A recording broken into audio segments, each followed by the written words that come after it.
protests against police violence and anti-black racism over the last 6 weeks have been eye-opening for many white Americans who, if they contemplated what life is like in this country for people of color, thought of it primarily in the abstract. The jarring video of a white police officer pinning a black man to the ground as he pleaded, "I can't breathe," and then went still as life left him, made the abstract all too real. What the nation saw was the unsanctioned and extrajudicial execution of a black man by a uniformed agent of the government.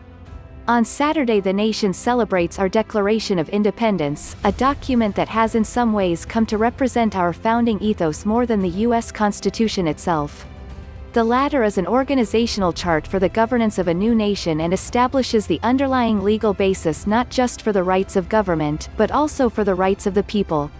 The Declaration of Independence told the world what we stood for. We hold these truths to be self-evident, that all men are created equal, that they are endowed by their Creator with certain unalienable rights, that among these are life, liberty and the pursuit of happiness. That to secure these rights, governments are instituted among men, deriving their just powers from the consent of the governed, that whenever any form of government becomes destructive of these ends, it is the right of the people to alter or to abolish it, and to institute new government, laying its foundation on such principles and organizing its powers in such form, as to them shall seem most likely to affect their safety and happiness. The signers were spot on with the assertion of a fundamental right to be free.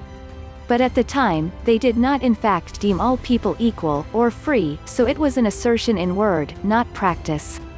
Many indigenous peoples had been felled by European diseases or weapons, their lands swept up by European nation-states. Women weren't considered equal citizens. The colonial economy relied heavily on the enslaved labor of kidnapped Africans and their descendants.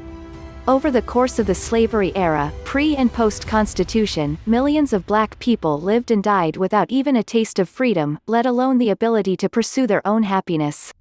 And while the shackles started falling off with the adoption of the 13th Amendment, all men were not, and still are not in some quarters, viewed as equals. Of the 36 states in existence when Congress moved in January 1865 to end slavery, 4 states, Delaware, Kentucky, New Jersey and Mississippi, initially rejected the amendment. In fact, Mississippi didn't officially ratify the end of slavery, by then a symbolic act, until 2013.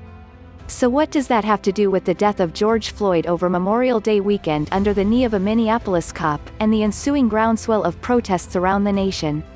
Everything.